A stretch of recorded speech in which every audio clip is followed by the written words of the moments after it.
leur pardon a été accordé une fois pour toutes. Le péché que tu as commis hier a déjà été pardonné il y a près de 2000 ans. Tu viens vers le Seigneur et tu lui dis, Seigneur, pardonne-moi. Et si tu l'entendais vraiment répondre, il te dirait, mon fils, ma fille, j'ai pardonné quand j'étais là-bas sur la croix. J'ai guéri quand j'étais sur la croix. J'ai vaincu la mort.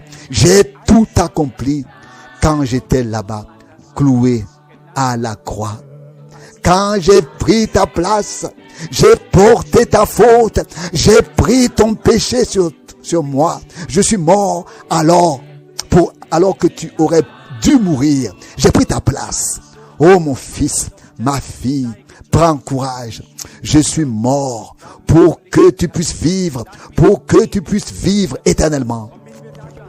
Et lorsque nous voyons et entendons Jean sur l'île de Patmos, lorsque le Seigneur l'a rencontré et est tombé mort, et que Jean est tombé comme mort à ses pieds, le Seigneur a dit, je vis, j'étais mort, mais voici que je vis et que je détiens les clés de la mort et de l'enfer. Apocalypse 1, verset 18.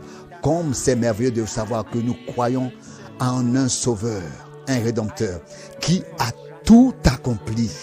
Et nous sommes désolés quand nous échouons. Nous sommes désolés lorsque des choses qui ne plaisent pas à Dieu entrent dans notre vie. On se retournerait la tête si on le pouvait. Peux-tu défaire quelque chose? Est-ce que tu peux défaire quelque chose et faire comme si tu n'aurais rien commis? Peux-tu laver ton péché plus blanc que la neige? Le peux-tu? Ni moi ni toi. Il l'a fait quand il était sur la croix. Et si ton péché est rouge de sang, il deviendra blanc de neige. Il pardonne le péché et ne se souvient plus des transgressions. Psaume 103. Lui qui pardonne toutes tes fautes et guérit toutes tes infirmités. Psaume 103, verset 3. Ésaïe 53 n'est pas au futur, mais au passé. Et il a porté nos péchés. Il s'est chargé de nos maladies. Ainsi de suite. Il était blessé.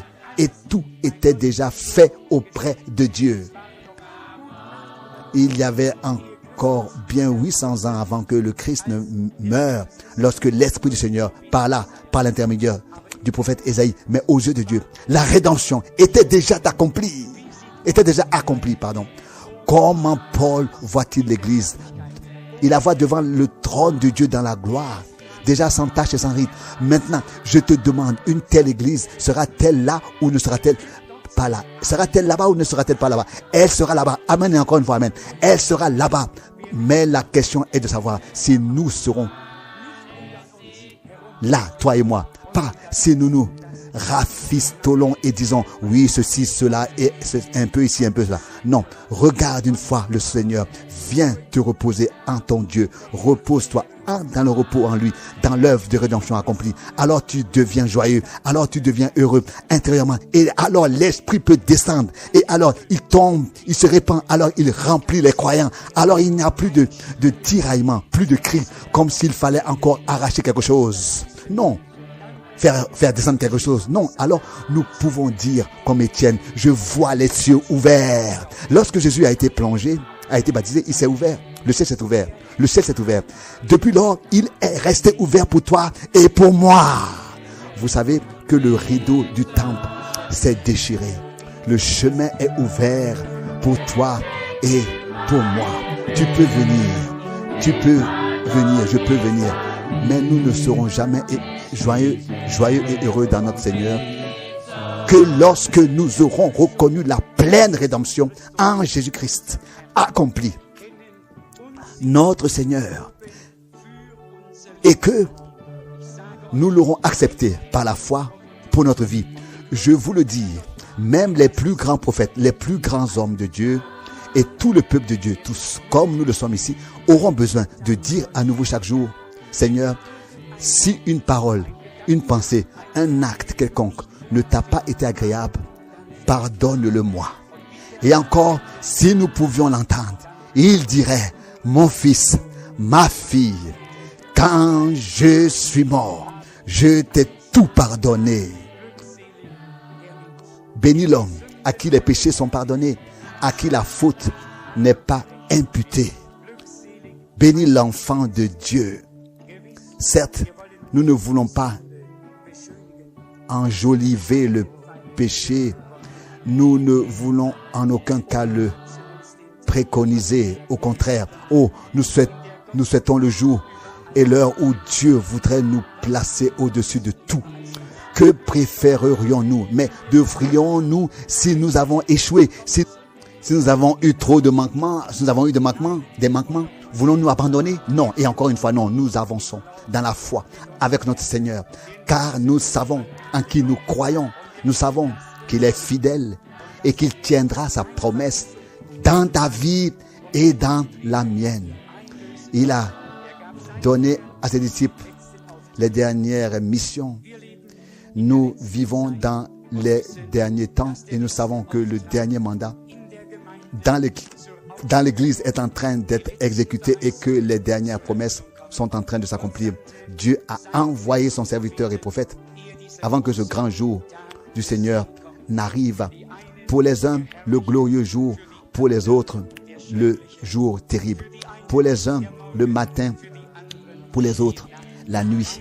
Les deux viendront. Où seras-tu dans l'éternité? Dieu a envoyé son prophète pour nous faire connaître les dernières choses, pour nous révéler les derniers mystères, pour nous parler maintenant à la fin des jours, à la fin des temps, et pour nous faire savoir ce qu'il veut nous dire en ce temps. Cher enfant de Dieu, ne passe pas à côté de cela à la légère. Approfondissons-nous dans les prédications de Frère Branham. Ne les lisons pas une seule fois, mais plusieurs fois.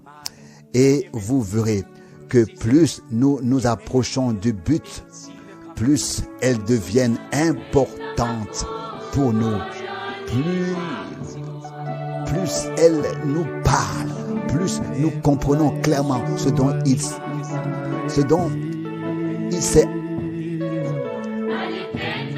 il a été question dans le ministère de Frère Branham, qu'il a reçu de Dieu. Et nous reconnaîtrons que ce sont des jours de préparation, des jours de grâce que Dieu nous offre encore à la fin, avant que le jour du salut ne s'achève. Dieu nous offre sa grâce aujourd'hui dans toute son ampleur. Aucun de ceux qui ont confiance en Dieu, qui font confiance au Seigneur, ne seront confondus. Personne n'a besoin de quitter cette pièce en disant « Je suis un homme, Dieu ne peut plus rien faire avec moi, j'ai trop péché ». Non, aujourd'hui, Dieu veut t'accorder sa grâce. Aujourd'hui, il veut te donner le pardon. Aujourd'hui, il veut te bénir. Aujourd'hui, il veut sauver. Aujourd'hui, il veut guérir.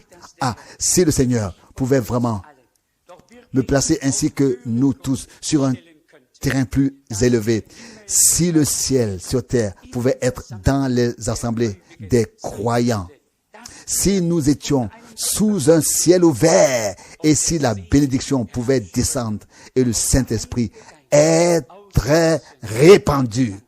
Ce sont tous des faits de l'histoire du salut qui doivent s'accomplir dans ta vie et dans la mienne. Christ ne mourra pas une deuxième fois sur la croix.